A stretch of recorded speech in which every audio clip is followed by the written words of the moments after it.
Hello and welcome back to my channel. In this video, I'm going to talk about how being a health psychologist and running my own business has really shaped my personal journey. And here's how. So first of all, what I have learnt, not only by doing a professional doctorate in health psychology and doing a PhD, is that the skills that you learn along the way through education and training really do matter when it comes to life in general, but working life, motherhood, parenthood. The most important skills that I feel that have helped me is the skills around time management and communication skills. I think those two skills have really kind of evolved for me over time. And, I've grown to learn and still learning. I always like to think that there's still more to learn when it comes to managing your time better and being able to communicate well. And those two things can really make a difference when it comes to achieving your goals. The other thing I have learnt in my journey is that knowledge is power. But actually applying that knowledge is even more important, and applying it realistically, applying it, with courage, and kind of having that hope that what it is you're trying to learn and do through using knowledge is going to get you where it is you want to be. So with knowledge and health psychology, I guess I, have accumulated a lot of knowledge in the last, 11 years of being in practice. But actually, I started learning psychology many years before that. So we are looking at around 20 plus years of learning about psychology and health psychology. And that knowledge has really helped me not only in my personal life, when it comes to looking after my own health and well-being and that of my family and friends, but also that knowledge has really helped me shape, practice in general when it comes to helping my patients in the NHS as well as my clients in the private practice. So for me personally, I like to keep it simple. As I said before, time is precious, and trying to use time of those sort of waking hours and try to do things simply but effectively is kind of where I am at the moment.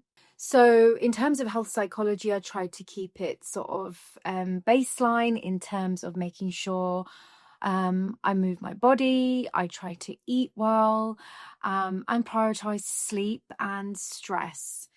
So those lifestyle pillars, the things that I love talking about, writing about, and educating my patients about, I have to kind of apply to myself. So on that note, I think the next point there would be about making health psychology contagious. And I first kind of learned about this when I was doing my mindfulness training, and that was about 8 years ago now. And one thing I remember the teacher saying was, you have to make mindfulness contagious. And in order to do that, you need to do mindfulness and practice mindfulness yourself. And I was like, okay, so that is a really, really interesting point. And that sat with me. And I think 8 years on, I still practice mindfulness. I use an app and I find that kind of helps me stay on track, and I can see what it is I'm doing on a daily basis. It kind of tracks it on my watch. I get to do new different mindfulness techniques and approaches. So it's great. It works.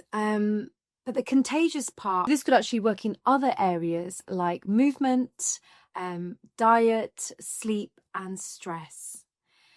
So contagious, that is something that I have learnt. And, that has really kind of helped me in not only my professional life, but also my personal and my health journey as well. So the other part that's related to, contagious is application. And that is kind of application of knowledge, of the skills.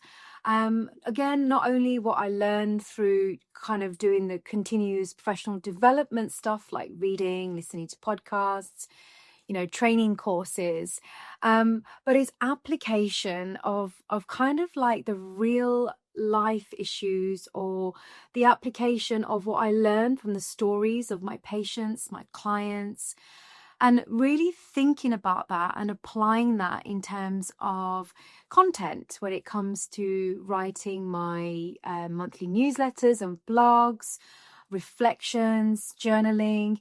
The application of all these sources that are now available to us is really powerful and really helps to kind of grow. And that's been a huge part of my personal growth journey, I would say, at least for the last 4 or 5 years.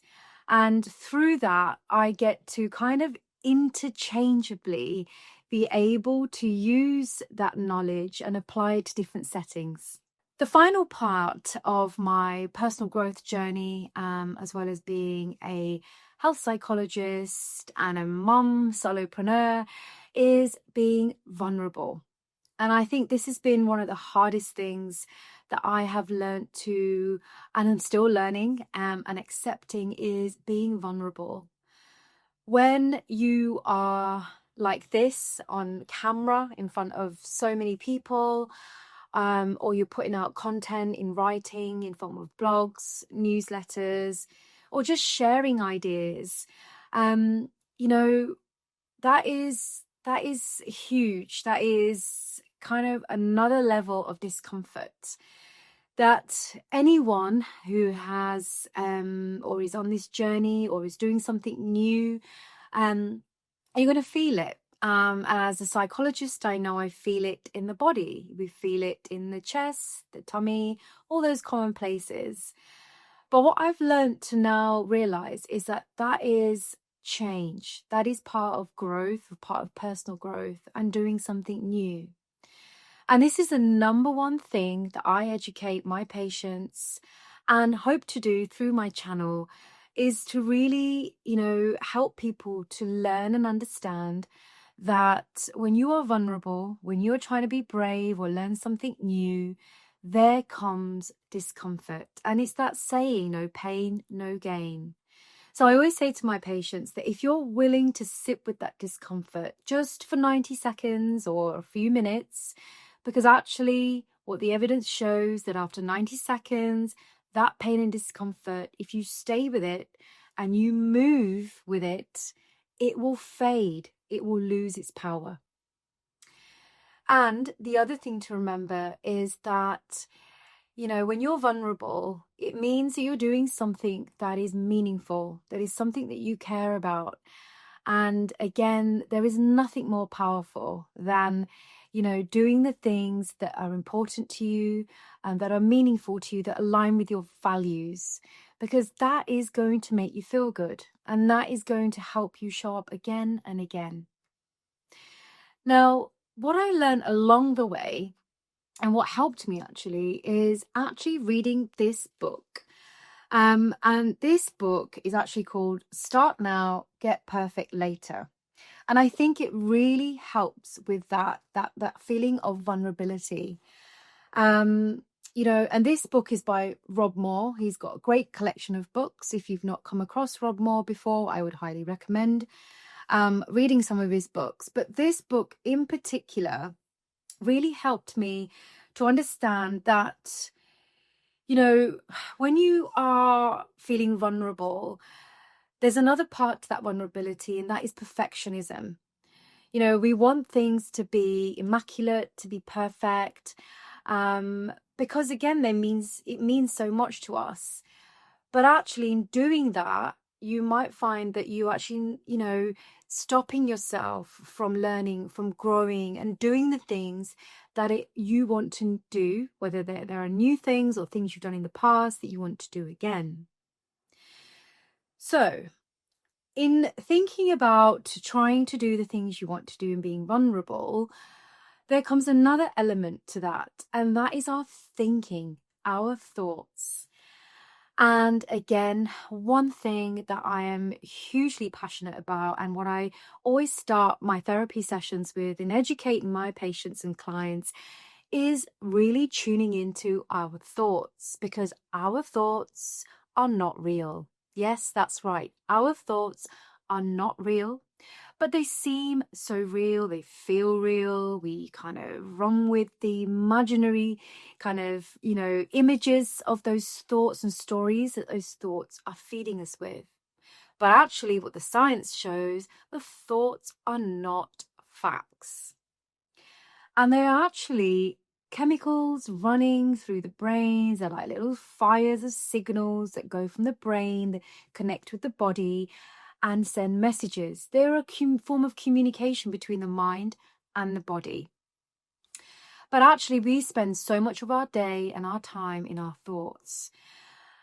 What I want to leave you with, and I will follow up on this topic of thoughts in my upcoming videos, is a passage from this chapter in the book. So it's chapter 15 by Rob Moore in this book. And the chapter is about what other people think of you. I'll read it out. So, Rob says, what other people think of you should have no bearing on your decisions unless it is a moral or ethical judgment, call, or action. If you spend your life making decisions, reacting and second-guessing what other people think of you, that's guaranteed to never be authentic to who you really are, and to be really busy dealing with other people's problems and putting off your own. And what other people think of you is none of your business anyway. And they are too preoccupied with their own life to be thinking about how you're thinking, about how they're thinking about you. Complex, I know. So, key take home is that don't worry about what other people think of you. I say this to myself now. I say this to my patients. I say this to my clients. And the reason is because your thoughts, I say it one more time, are not facts. So if you're struggling with thoughts, please leave your comments below. If there's anything you would like to learn more about on this topic, please share those thoughts with me. That will really help me to learn about what it is you need when it comes to understanding and changing those thoughts, or learning to live with those thoughts as well, because it is possible. So thank you very much for watching this video. I hope you found it useful. If you haven't done so already, please hit the subscribe button down below. And I look forward to seeing you again in my next video.